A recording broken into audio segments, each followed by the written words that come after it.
இந்த உயிர் துளி மேம்படாதவங்கலாம் அடிக்கடி ஒரு ஞானியை சந்திக்கும் போது அந்த உயிர் துளிகள் மேம்படும். கல்யாணம் பண்ணலைனாலும் பரவாயில்ல, ஒரு பெண்ணோட போய் ஒரு ஆண் தொடர்பு வச்சுக்கிறான்னா அவகிட்ட இருக்கிற நெகட்டிவிட்டி பாசிட்டிவிட்டி இவனுக்கு வந்துடும், இவங்கிட்ட இருக்கிற நெகட்டிவிட்டி பாசிட்டிவிட்டி அங்கே போயிடும். இப்போ தாய்க்கு ஒரு குழந்தைக்கு சந்திரன் கிரகம் சரியாக இல்லாமல் இருந்துச்சுங்களா, தாய்க்கு சைனஸ் ப்ராப்ளம் வந்துடும். இதில் பயந்து தாம்பத்தியத்தினால தான் தியானம் தள்ளி போயிடும், கடவுள் தள்ளி போயிடுவார் தான் இந்த உலகம் முழுக்க இந்த சித்தாந்தத்தை தான் பரப்பி வச்சுருந்தாங்க. இதை முதல் முறையாக இந்த கோட்பாடுகளை உடைச்சதே நான் தான்.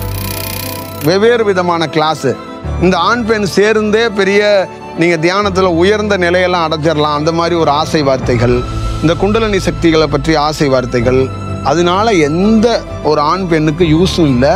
அதனாலையும் முற்றிலும் நிறைய பேர் பாதிப்பு அடைஞ்சிருக்கிறாங்க. அவர்களை தண்டிக்கவோ அவர்களை ஒதுக்கவோ அவர்களிடம் விலகவோ நீங்கள் கூடாது. அப்படி கூடுனா அதுவே உங்களுக்கு தியானத்துக்கு ஒரு முற்றிலுமாக ஒரு சின்ன சின்ன விளைவுகளையும் பாதிப்பையும் ஏற்படுத்தும்.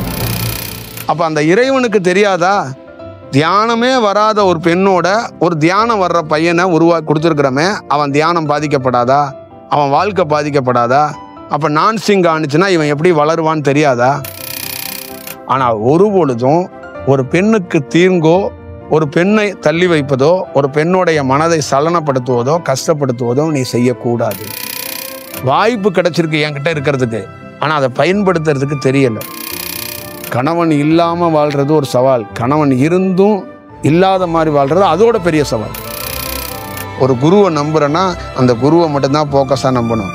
குடும்பம் இங்கே பற்றி எரியட்டும், வீடுகள் சட்டு கட்டி பிடிச்சி உருண்டு சண்டைகள் நடக்கட்டும், இதை பெருசாக எடுத்துக்காது. ஒரு நாள் இறைவன் அதை சரி செஞ்சு விட்டுருவான். அப்போ நம்ம பேஸ் பண்ணுற ஒவ்வொரு சவாலும் இறைவனால் தீர்மானிக்கப்பட்டது. நாங்கள்லாம் நானும் உங்கள் அப்பாலாம் பெரிய 2-3 குருநாதருடைய டிவோட்டிடா, நாங்கள் எங்களுக்கே இழுக்கலை, உங்களுக்கு என்னடா இழுக்குது அப்படிம்பாங்க. அதனால் உங்களுக்கு யார் என்கரேஜ் பண்ணுறாங்கலாம் நினைக்க வேண்டாம். உங்களை திட்டுறவங்க கூட அவங்க திட்டலை, இறைவன் நீ தாக்கு பிடிக்கிறியான்னு உன்னை சோதிக்கிறாங்கன்னு முதல்ல பார்த்து.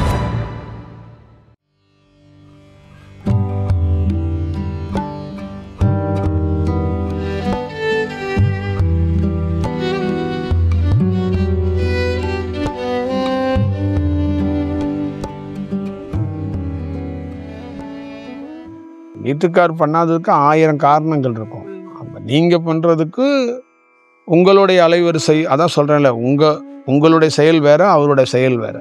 இப்போ 2 பேருடைய செயலும் மிஸ்மேட்சில் இருந்தாலும் இறைவன் ஒரு இடத்துல உங்களுக்கான அந்த வாய்ப்புகளை அவர் மூலியமாக எந்த டிஸ்டர்பும் இல்லாமல் அதை ஏற்படுத்துவார். அந்த டிஸ்டர்பன்ஸ்னா நான் சொல்கிறது உடல் ரீதியாக என்னென்னா, நீ ஒரு தியானம் பண்ணிக்கிட்டு இருக்க, உன்னுடைய அலைவரிசை நீ தியானத்தில் சேகரிக்கிற ஒரு சின்ன சக்தியை உன் கணவன் மனைவியாக இணையும் போது உன் சக்தி அங்கே டிரான்ஸ்ஃபர் ஆகும். இந்த மாதிரி ஒரு சூழல்லாம் நடக்கும். ஆனால் இந்த சூழல்லையும் ஒரு பெண்ணையோ ஒரு ஆணோ அவங்க பார்ட்னர் தியானம் பண்ணலைன்னா கூட அவங்களுடைய கால கணக்குப்படி இவங்க வளரணும் அப்படின்னா அவங்களுக்கு ஒரு பாதுகாப்போட இறைவன் பிரபஞ்சம் வளர்க்கும். இது ரொம்ப முக்கியம். இப்போ கணவன் மனைவியாக தியானத்துக்கு வாங்கன்னா எல்லா கணவன் மனைவியும் அங்கே சக்ஸஸ் பண்ண முடியாது. ஏன்னா ஒரு ஊரில் என்ன சொல்லுவாங்கன்னா, உயிர் துளி கம்மியாக இருக்கிறவங்களுக்கு அது என்ன சொல்லுவாங்கன்னா, ஒரு காய்க்கிறதுக்கு தாமதம் ஆகிக்கிட்டு இருக்க ஒரு மரங்கள் அப்படின்னு அதை சொல்லுவாங்க. அப்போ அந்த உயிர் துளிகளை உருவாக்குறதுக்கு ஒரு விஷயம் பண்ணணும். இப்போ ஒரு ஞானிகிட்ட போகிறதுக்கு என்ன போகணுன்னா, தியானம் வராதவங்க, இந்த உயிர் துளி மேம்படாதவங்கலாம் அடிக்கடி ஒரு ஞானியை சந்திக்கும் போது அந்த உயிர் துளிகள் மேம்படும். அப்போ மேம்படும் போது அவங்களுக்கு ஒரு நாள் என்ன ஆகுனா, ஒரு கணவனே உயிர் துளி கம்மியாக இருக்குன்னு வச்சுங்களேன், அவர் என்னை பார்த்துக்கிட்டே இருக்காருன்னா அவருக்கு மேம்பட அவங்க மனைவி நல்லா தியானம் பண்ணிகிட்டு இருக்காங்க. ஆனால் ஒரு நாள் அவங்க 2 பேருக்குள்ளேயும் இந்த மனைவி மாதிரியே தியானம் வர்றதுக்கு வாய்ப்பு இருக்குது.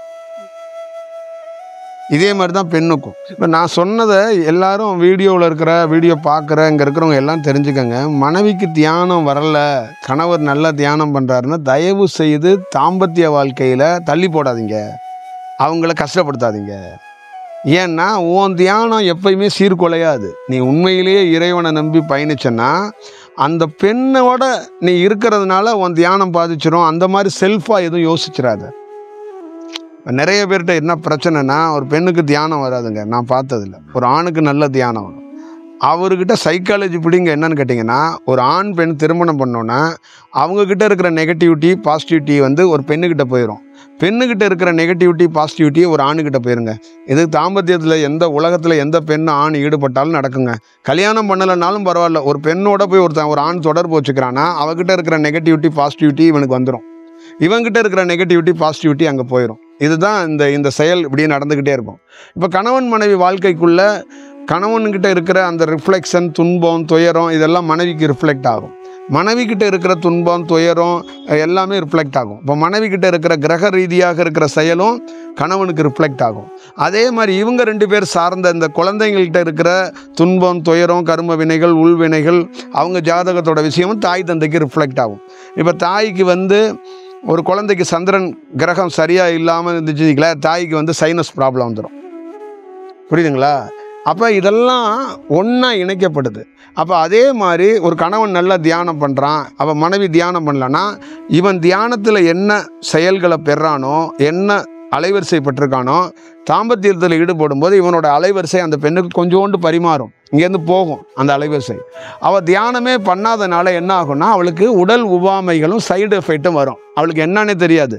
தலை சுற்றுற மாதிரி இருக்கும், உடல் மயக்கமாக வர்ற மாதிரி இருக்கும், ஏதோ ஒரு கேரியாக இருக்கிற மாதிரி இருக்கும், உடலுக்குள்ளே சின்ன சின்ன உபாமைகள் அவளுக்கு வரும்.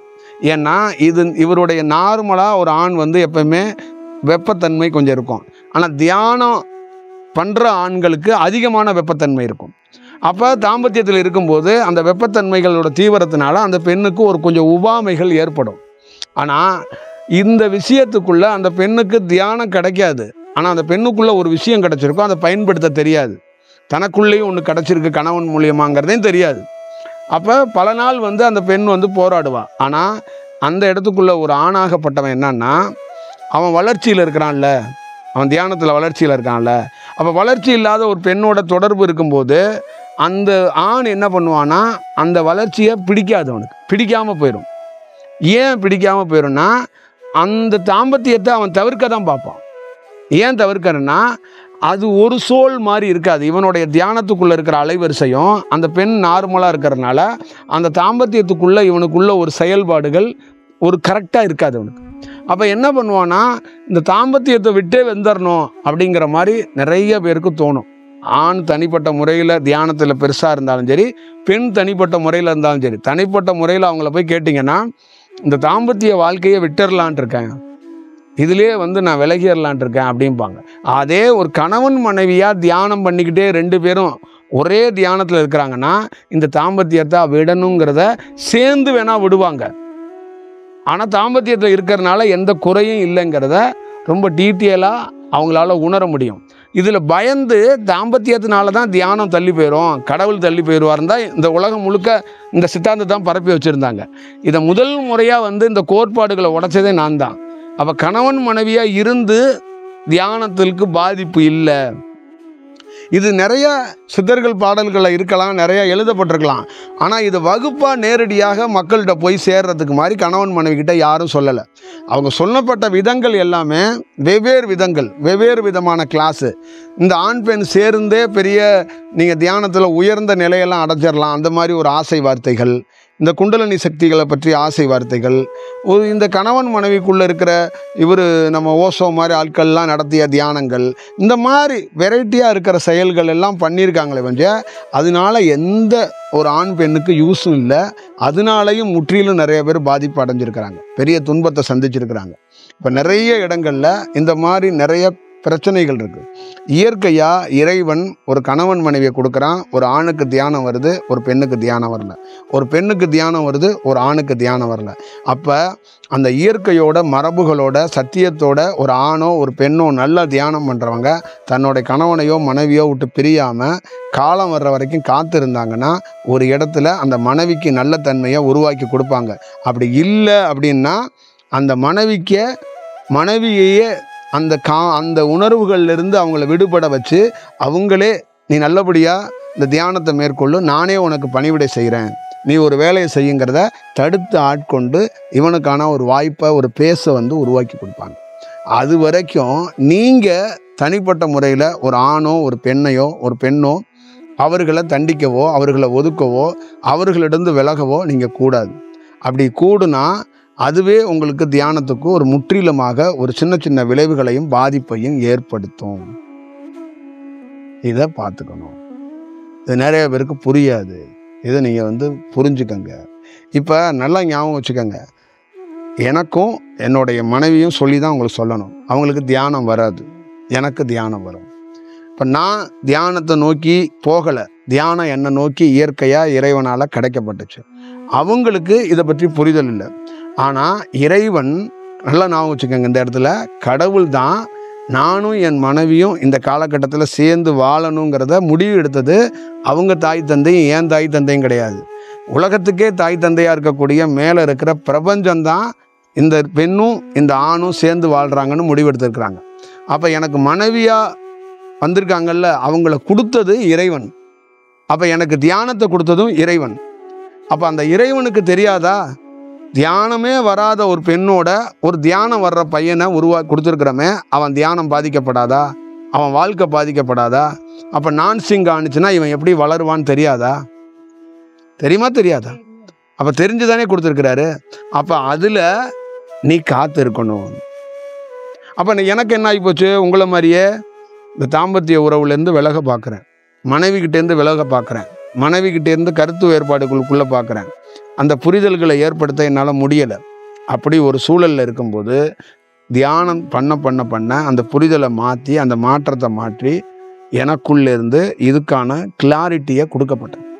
அப்போ அந்த புரிதல்களை ஏற்படுத்தும் போது நீ அவளை தியானத்தில் உயர வைக்க முடியாது மனைவியை. ஆனால் உன் தியானம் பாதிக்காமல் அவள் கையை பிடிச்சிக்கிட்டு நீ கணவனாகவே நின்று.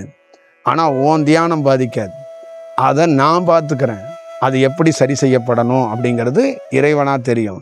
ஆனால் ஒரு பொழுதும் ஒரு பெண்ணுக்கு தீங்கோ, ஒரு பெண்ணை தள்ளி வைப்பதோ, ஒரு பெண்ணுடைய மனதை சலனப்படுத்துவதோ கஷ்டப்படுத்துவதோ நீ செய்யக்கூடாது. அது என்னால் கொடுக்கப்பட்ட பொருள். புரியுதா? நீ உன்னை சுற்றி, இப்போ என்னை சுற்றி இருக்கிறவங்க 4 பேர் எனக்கு ஃபேவராக இருக்கலாம், 2 பேர் எனக்கு ஃபேவர் இல்லாமல் இருக்கலாம். ஃபேவர்னா என்னன்னா 4 பேர் அவங்களா பணிவிடை செய்யலாம், 2 பேர் என்னத்த வேலை அப்படின்னு நிற்கலாம். அப்போ அந்த 2 பேரை கொடுத்ததும் இறைவன், இந்த 4 பேரை கொடுத்ததும் இறைவன். இந்த 6 பேரையும் நான் ஒரே மாதிரி தான் பார்க்கணும். அப்போ வாய்ப்புகள் கிடச்சிருக்கு 6 பேருக்கும். ஆனால் 4 பேருக்கு அந்த வாய்ப்புகள் கரெக்டாக வேலை நடக்குது. 2 பேருக்கு வாய்ப்பு கிடச்சிருக்கு என்கிட்ட இருக்கிறதுக்கு, ஆனால் அதை பயன்படுத்துறதுக்கு தெரியலை. அப்போ என்னாச்சு, மதி வேலை செய்யலை. அப்போ மதி வேலை செய்யாதனால என்ன நினைக்கிறாங்க, கிடைத்த வாய்ப்பை, கிடைத்த குருநாதரை எப்படி பயன்படுத்திக்கன்னு தெரியாமல் நின்னுடுறாங்க. அப்போ நாம் என்ன பண்ணணும்னா, இவனுக்கு மதி வேலை செய்யலை, இவன் அப்படியே நிற்கிறான் அப்படின்ட்டு இவனை ஒதுக்கக்கூடாது. இறைவன் தான் அனுப்பிச்சிருக்கிறான். அவனை எப்போ இறைவனாக இங்கேருந்து அனுப்புகிறானோ அது வரைக்கும் நம்ம அனுப்பக்கூடாதுன்னு நம்ம காத்திருக்கோம். அந்த மாதிரி தான் நம்ம வாழ்க்கை. அப்போ ஒரு ஸ்டேஜில் என்ன ஆயிடுச்சு, அப்போ நம்மளுடைய வளர்ச்சி தீவிரமாக அவர்களுக்கு என்ன தேவையோ, என்ன வாழ்க்கையோ அதை அமைச்சு கொடுப்பாங்க. அப்போ அதுக்குள்ள ஒரு நல்ல புரிதலை அவங்கக்கிட்ட நாம் ஏற்படுத்த முடியாது, ஒரு டிஸ்கஷனை பண்ண முடியாது. பெண்ணுக்கிட்ட போய் நான் பெரிய குருவாக போகிறேன், ஊருக்கே போதனை பண்ண போகிறேன், நீ தியாகம் பண்ணுவியானா தியாகம் பண்ணுவாளா? எந்த பொண்ணு தியாகம் பண்ணுவா? பண்ண மாட்டா. அப்போ அவளுடைய முக்கால்வாசி, ஒரு கணவன் செத்து போயிடுறான், ஒரு பொண்ணு அழுகுறான்னா அவள் அழுவுறது சுகம் கிடைக்காம போயிடுச்சுங்கிறதுக்காக கிடையாது. இந்த வாழ்க்கையை எப்படி ரன் பண்ண போகிறேன், இந்த சூழல்களை, இந்த சமூகத்தை எப்படி பேஸ் பண்ண போகிறேன், நாளைக்கு காது குத்து போனால் கல்யாணம் போனால் அவன் புருஷனோட நிற்பான், நான் போய் எப்படி நிற்கிறது?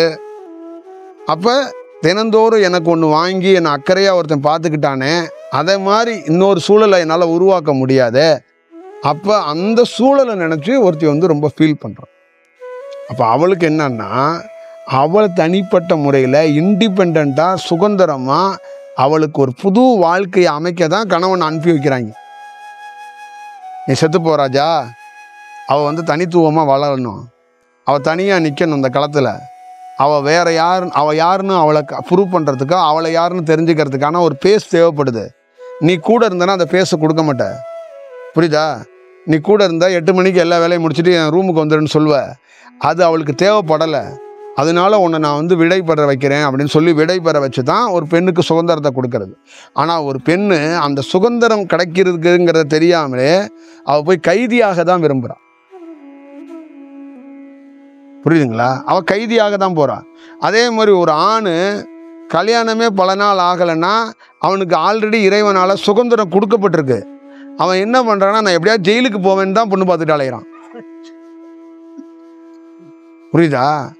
எங்களை மாதிரி ஆளுங்களுக்கு தெரியும் கல்யாணமே ஆகலைங்க, 40 வயசு ஆச்சுன்னா அவனுக்கு கோல்டன் பீரியடா அப்படின்னு நாங்கள் பார்க்குறோம். அவன் என்ன செய்யறான்? விரக்தியில் பார்க்குறான், என் கல்யாணமே ஆகலைங்க அப்படிங்கிறான். அப்போ கல்யாணம் ஆகாமல் இருக்கிறதுக்கு காரணம் அவன் இல்லை, இறைவன் தான். இறைவன் உன்னை காத்திருக்க சொல்லியிருக்கிறான். இறைவன் 40 ஆண்டுகளை வெயிட் பண்ணுறான்னா நீ வெயிட் பண்ணணும். அது தெரிய மாட்டுது. அவன் ஊர் மேலே பழிய போடுறான், அவன் மேலே பழிய போடுறான், சூழல் மேலே பழிய போடுறான், எல்லாத்து மேலேயும் பழிய போடுறான். அப்போ இதெல்லாம் நீங்கள் வந்து ஒரு உன்னதமாக புரிஞ்சுக்கணும். அப்போ அந்த வாழ்க்கையில் அந்த கணவன் மனைவி வாழ்க்கைக்குள்ளே அவங்கக்கிட்ட டிஸ்கஷனை பண்ண முடியாது. அப்போ இவன் இறைவன் என்ன பண்ணுறான், அவங்களுக்கு எப்படி என்ன பண்ணுறான், என் மனைவியே இருக்கிறாங்கன்னு வச்சுங்களேன், அவங்கக்கிட்ட போய் நம்பி உரையாட முடியாது. அப்போ அவங்க மனம் இருக்குல்ல, வேலை செஞ்சுக்கிட்டே இருக்குல்ல, அவர் வருவாரா, அவர் வந்து இருப்பாரா, அவர் இயல்பாக இருப்பாரா, நம்மளோடையே இருப்பாரா, நம்மளோடையே வாழ்வாரான்னு அந்த எண்ணத்தையே வரவிடாமல் குறைச்சிக்கிட்டே வருவான். அப்போ தாட் இருக்குல்ல, நம்மளுடைய பாசம், நம்ம முன்னாடி ப்ரீ பிளானில் செஞ்சு கொடுத்துருப்போம்ல, அவங்களுக்கு என்னென்ன பொருளெல்லாம் வாங்கி கொடுத்து, இந்த நினப்பெல்லாம் மண்டையிலேருந்து எரஸ் பண்ணுவான். அப்போ அவங்களுக்கு என்ன ஆகும்னா அந்த பாச பிணைப்பெல்லாம் குறையும். அப்போ அவங்களுக்குள்ள என்ன ஆகும்னா, என்ன மாதிரி இருக்கிற ஒரு கதாபாத்திரத்துலேருந்து டைவெர்ட் ஆகி குழந்தைங்க, குடும்பம் அப்படின்னு வேறு காட்சிகள் காட்டப்படும். இது ஒரு பெரிய மரமாக இருக்குது, பக்கத்தில் இருக்கிற ஒரு 2-3 செடிகளை பார்க்க வைக்கும். அப்போ அந்த சூழல்கள் டைவெர்ட் ஆகும்போது அவங்களுக்குள்ள மனம் என்ன பண்ணுன்னா வேறுபட்டு அவங்களே இயல்புக்குள்ள இப்படி ஒருத்தர் இருந்தாருங்கிறதே மறக்கிறதுக்கான ஒரு வாய்ப்பை இயல்பாகவே ஏற்படுத்தும். அங்கே நீங்கள் டிஸ்கஷனை ஏற்படுத்தினீங்கன்னா 1 hour கழிச்சு திருப்பி ஞாபகம் வந்துடும். அப்போ இறைவன் என்ன பண்ணுறான்னா, அந்த மனதிலிருந்து சரி செஞ்சாதான் ஒரு பெண் வந்து இயல்பு தன்மையில் வாழ முடியும். கணவன் இல்லாமல் வாழ்கிறது ஒரு சவால், கணவன் இருந்தும் இல்லாத மாதிரி வாழ்கிறது அதோட பெரிய சவால். அப்போ அதுக்கு அட்வைஸ் எல்லாம் நிற்காது, பிச்சுக்கிட்டு ஓடி போயிடும். தாய் அட்வைஸ் பண்ணுறா, தந்தை அட்வைஸ் பண்ணுறான், காசு கொடுக்குறோம், நகை கொடுக்குறோம், பட்டுப்புட, இதெல்லாம் நிற்கவே நிற்காது. அதுதான் இறைவன். இறைவன் எதை சரி செய்யணுமோ அதை சரி செஞ்சு அவங்கள அப்படியே தெளிவுபடுத்தி அவங்கள ஒரு ட்ராக்கில் கூட்டிகிட்டு போவான். அப்போ அவங்கள ஒரு தண்டவாளத்தில் ஏற்கிறான், என்ன ஒரு தண்டவாளத்தில் ஏற்கிறான். அப்போ 2 தண்டவாளத்துலேயும் 2 தண்டவாளமும் சீராக இருந்துச்சுன்னா நல்லாயிருக்கும். அந்த தண்டவாளத்தில் இல்லறத்துக்கான ஒரு மனைவியை சீராக அந்த தண்டவாளத்தில் ஓடுது. இந்த தண்டவாளத்தில் இந்த ஞானத்துக்காக இங்கே பயணத்துக்காக இது சீராக அப்படி போகுது. அப்போ இந்த 2ஐயும் இங்கிட்டு மனம் இல்லாத ஒரு பயணம், அங்கே மனம் இருந்தும் ஆசைகளும் எண்ணங்களும் சிற்றின்பங்களும் இல்லாத ஒரு பயணத்தை ஏற்படுத்துகிறான். இது எல்லா பேருக்குமே கிடைக்கும், எனக்கு மாதிரி கிடையாது. அப்போ உன் உண்மையான தியானம், உன் மனைவியே அதுக்கு ஒத்துழைக்கலை, உன் தாயே ஒத்துழைக்கலைனாலும் அந்த உண்மை தியானம், உனக்கு இறைவன் கொடுத்த தியானம், அவர்கள் 2 பேருடைய மனதையும் சரி செய்யறதுக்கு ஒரு வாய்ப்பு இறைவனே ஏற்படுத்துவார். நீ ஏற்படுத்த வேண்டாம், கிரியேட் பண்ண வேண்டாம். அப்போ நீ ஏற்படுத்தி கிரியேட் பண்ணனா மேலும் பலவீனமாயிருவார். அப்போ தியானம் பண்ணணும்னு நீ நினைக்கும் போது உனக்குள்ளே வந்து அவங்களோட எண்ணங்கள் தான் உள்ளே வந்து கொயமயன்னு வச்சுக்கிட்டு இருக்கும், கொசு மாதிரி. அப்போ அதுக்குள்ளே நீ பெரிய துன்பத்துக்குள்ளே துயரத்துக்குள்ளே போயிடுவா. அப்போ நீ வந்து அதெல்லாம் ஹேண்டில் பண்ணக்கூடாது. நீ எதை ஹேண்டில் பண்ணணும்னா, இறைவன் உனக்கு கொடுத்துருக்கிறான் வேலை, தியானம் ஒன்று கொடுத்துருக்கானா அதை மட்டும்தான் கவனிக்கணும். ஒரு குருவை நம்புகிறேன்னா அந்த குருவை மட்டும்தான் ஃபோக்கஸாக நம்பணும். குடும்பம் இங்கே பற்றி எரியட்டும், வீடுகள் கட்டி பிடிச்சி உருண்டு சண்டைகள் நடக்கட்டும், இதை பெருசாக எடுத்துக்காத. ஒரு நாள் இறைவன் அதை சரி செஞ்சு விட்டுருவான். புரியுதுங்களா? நீங்கள் சரி செய்ய முடியாது. நீங்கள் சரி செய்ய முற்பட்டீங்கன்னா நீங்கள் குளிந்துருவீங்க அந்த பள்ளத்துக்குள்ளே. அதனால் இதெல்லாம் யாரும் செய்யாதீங்கன்னு நான் பலமுறை வகுப்புகளில் சொல்லிக்கிட்டே இருக்கிறேன், இங்கே இருக்கிறவங்கள்ட்டையும் சொல்கிறேன். அதனால் இதெல்லாம் வந்து நீங்கள் உங்களுக்கு ஏற்ற மாதிரி சாதகமாக பண்ணிக்காதீங்க. இவங்க பொண்டாட்டி இல்லை, புள்ள இல்லைன்னா நான் தியானத்தில் பெரிய ஆளாக இருப்பேன். பெரிய ஆளெல்லாம் நீங்கள் ஆயிருக்க மாட்டீங்க, உங்களுக்கு தியானமே வந்திருக்காது. கொடுமையான பொண்டாட்டி கொடுமையான புள்ள இருந்ததுனால தான் தியானமாச்சும் வந்துச்சு. இல்லை நல்ல பொண்டாட்டி நல்ல பிள்ளையாக இருந்தால் கூட அங்கே தியானம் பண்ண தெரியாமல் ஒருத்தர் இருக்கா பாரு, அதனால தான் உனக்கு தியானம். ஒரு சவால் இல்லைன்னு வச்சுக்குவே, நீ தியானம் பண்ண முடியாது. நீ இப்போ இங்கே இருக்கிற அத்தனை பேத்தையும் ஒரு நல்ல ஏசி ரூம் ஹால் கொடுத்து எல்லாம் ஃபேன் கின்லாம் கொடுத்து எல்லா வசதியோடு உங்களை உட்கார வச்சிட்றேன், சவால் விட்றேன், நீ தியானத்தில் ஜெயிச்சிருங்க. உங்களுக்கு எல்லா ஏற்பாடும் நான் பண்ணுறேன், எவனும் உங்களை சந்திக்கக்கூடாது. உங்களுக்கு அத்தனை விஷயமும், உங்களுக்கு ஹீட்டு, உடம்பு சூடாகாமல் இருக்கிறதுக்கு, உங்களுக்கு போதனைகள், உங்களுக்கு பஞ்சு மெத்தையில் வச்சு எல்லாத்தையும் கவனிக்க சொல்கிறேன். ஆனால் நீங்கள் 6 மாதம் 1 வருஷம் கூட டைம் எடுத்துங்க, எவனாவது தியானத்தில் முன்னேறி வர்றீங்களான்னு பாருங்கள். 6 மாதம் கழித்து நீங்கள் என்ன பண்ணுவீங்கன்னா, இங்கேருந்து எப்படி ஓடி போகலாம். ஏன்னா வீட்டில் நல்லா தியானம் வந்துச்சுங்க ஐயா. ஒரு பக்கம் குக்கர் விசில் அடிக்கும், இன்னொரு பக்கம் அந்த சத்தம் கேட்கும், மோட்டர் தண்ணி வழிஞ்சிட்டு இருக்கோம், பக்கத்து வீட்டில் ஹவுஸ் ஓனர் கத்துவாங்க, எதிரில் 2 பேருக்கு ஆர்ன் அடிச்சிட்டு இருப்பான். எல்லாம் நடக்கும்போது என் தியானம் சூப்பராக வந்துச்சு. நீங்கள் எல்லா வசதியும் செஞ்சு கொடுத்து அப்படியே தேனும் பாலும் காதில் எல்லாம் ஓடுது, ஆனால் தியானம் வர மாட்டுது. அப்போ நாங்கள் அங்கேயே போயிடுறோம் அப்படின்ட்டு ஓடிடுவீங்க. இதுதான் விஷயம். நீ நேராக கைலை மலைக்கே போ, கைலை மலையிலே போய் உட்காந்து நீ ஞானி ஆகிட்டு வா. ஒரு 4 நாள் நீ உட்காருவ, 10 நாள் உட்காருவ, 3 மாதம் உட்காருவ. அதுக்கப்புறம் கைலை மலைக்கே போகக்கூடாதுன்ட்டு இப்படியாந்துருவ. புரியுதா? அவ்வளோதான் உன்னோட செயல். அது கைலை மலையிலேயே நீ இருக்கணும் அப்படின்னா உன்னை அழகாக அதுவே கூட்டிகிட்டு போகும். இதெல்லாம் புரிஞ்சுக்கணும். அப்போ நம்ம பேஸ் பண்ணுற ஒவ்வொரு சவாலும் இறைவனால் தீர்மானிக்கப்பட்டது. புரியுதுங்களா? நமக்கு சாதகமாக பொண்டாட்டியை இறைவன் அமைக்க மாட்டான்ப்பா. புரியுதா? அதுதான் உனக்கு ப்ளஸ்ன்னு நீ நினைக்க மாட்டியே. அதுதான் எனக்கு பெரிய வேதனையாக இருக்கு. உனக்கு அமையாத பட்சத்திலே இறைவனுக்கு நன்றி சொல்லிடு, நீ ஜெயிக்க போற. புரியுதா? நீ போய் தியானத்தில் ஜெயிச்சுட்டு வாங்க மகனே அப்படின்னு என் தாய் காத்துட்டு உட்காந்துருப்பான். போயிட்டு வா மகனே, வென்றுருவா அப்படின்னு, போருக்கு வென்றுவான்னா சொல்லுவா. ஏன்டா அங்கிட்டு போகிற, தியானம் அங்கேன்னு சும்மா ஆயிடுற, கல்யாணத்தை பண்ணிட்டு 2 பிள்ளைய பார்த்துட்டு 60 வயசில் போகலான்டா அப்படின்னு தான் சொல்லுவான் நம்ம தாய் தந்தை. அந்த பக்கம் போனியா 4 நாள் கழிச்சு 4 நாள் அங்கே இருந்தியா ஒடியாந்துடுறா, அந்த சாமியார்லாம் மனசை மாற்றிடுவான் அப்படின்னு தான் சொல்லுவா தாய் தந்தை. அப்போ இனி கேட்க மாட்டா, அழுவ. ஐயோ அப்படி இல்லைம்மா, உனக்கு புரியாது, தியானம்னா உனக்கு என்னன்னு தெரியாது. என்னடா நான் பார்க்காத தியானம் பெரிய தியானம், நாங்களாம் அந்த வயசுல பெரிய பெரிய சாமியார்லாம் பார்த்தவங்கடா அப்படின்னு அவங்க சொல்லுவாங்க. ஆனால் எனக்கு வர்ற தியானம்லாம் உனக்கு புரியாது. எங்கள் குருநாதருக்கும் எனக்கும் ஒரு இழுக்குதுமா. என்னடா இழுக்குது அப்படி, எனக்கு தெரியாத இழுக்குது, உனக்கு என்னடா இழுக்குது? நாங்கள்லாம் நானும் உங்கள் அப்பாலாம் பெரிய 2-3 குருநாதருடைய டிவோட்டிடா நாங்கள், எங்களுக்கே இழுக்கலை, உனக்கு என்னடா இழுக்குது அப்படிம்பாங்க. அப்போ மீண்டும் சொல்லுவான், உனக்கு புரியாதுமான்னு சொல்லி கதவை அடைச்சிட்டு போய் உட்காந்துருப்பான் தியானத்திலே. புரியுதுங்களா? அவன் அழுவான், என்னடா இப்படி ஒரு தடையாக இருக்கே போகுதுன்னு. அது மாதிரி அழுவாத. இந்த தடையெல்லாம் இல்லை, இவங்க தான் உன்னை வளர்க்குறாங்கன்னு அர்த்தம். புரியுதா? நெருக்கடியோடு வளர்ந்தாதான் பெரிய நல்ல உயர்வான செயல். அப்போ இறைவன் என்ன பண்ணுவான்னா, இந்த மாதிரி நெருக்கடியான இருக்கிற பிள்ளைங்களை விசேஷமாக கவனிப்பான். புரியுதா? இங்கே ஒரு சாம்பிராணி போடுறோம்ல, அந்த மாதிரி விசேஷ கவனிப்புகள் இறைவனால் நடக்கும். புரியுதுங்களா? எல்லா வாழ்க்கையிலும் அதான், அருணகிரி வாழ்க்கையாக தான், என் வாழ்க்கையாக தான், ஞானியாக வந்தவங்க எல்லா வாழ்க்கையிலையும் நோய் இருக்கும், துன்பம் இருக்கும், துயரம் இருக்கும், கடன் இருக்கும், கஷ்டம் இருக்கும். சில பேருக்கு குழந்தையே இருக்காது, சில பேருக்கு எதுவும் வாழ்க்கையே வெறுமனையாக இருக்கும், எல்லாம் இருக்கும். ஆனால் இந்த துயரம் தான் உன்னை இறைவன்கிட்ட கூட்டிகிட்டு போகிறதுக்கான விசிட்டிங் கார்டு. புரியுதுங்களா? அப்போ இதெல்லாம் உனக்குள்ள ஒரு நிகழும். அதனால் இதெல்லாம் பெருசாக எடுத்துக்கிட்டு நீங்கள் யாரும் கஷ்டப்படாதீங்க. அதனால் உங்களுக்கு யார் என்கரேஜ் பண்ணுறாங்கலாம் நினைக்க வேண்டாம். உங்களை திட்டுறவங்க கூட அவங்க திட்டலை, இறைவன் நீ தாக்கு பிடிக்கிறியான்னு உன்னை சோதிக்கிறாங்கன்னு முதல்ல பார்த்துக்க. புரியுங்களா? அதுதான் மெயின். இப்போ நீ ஒரு இடத்துக்கு போகிற, என்ன எப்போ பார்த்தாலும் சுற்றிக்கிட்டே இருக்கிற அப்படின்னு ஒருத்தவங்க பேசுகிறாங்கன்னு வச்சுக்க. அப்புறம் இங்கே வந்துட்டா, என்ன எப்போ பார்த்தாலும் டெய்லியும் வர்றீங்க, ஒன்று விட்டு ஒரு நாள் வர்றீங்க, என்ன உங்களுக்கு வேலை இல்லையா அப்படின்னு கேட்டால் கூட நீ பெருசாக எடுத்துக்காத. அவனும் கேட்டவனும் இறைவன் தான், உன்னை அங்கே ஊரில் பேசுனவனும் இறைவன் சொல்லி தான் அமைச்சிருக்கிறான். ஏன்னா நீ தாக்கு பிடிக்கிறியான்னு இறைவன் பார்த்துக்கிட்டே இருக்கிறான். புரியுதா? நீ தாக்கு பிடிச்சிட்டனா நீ தான் சாதனைவாதி, நீ தான் ஜெயிக்கிற.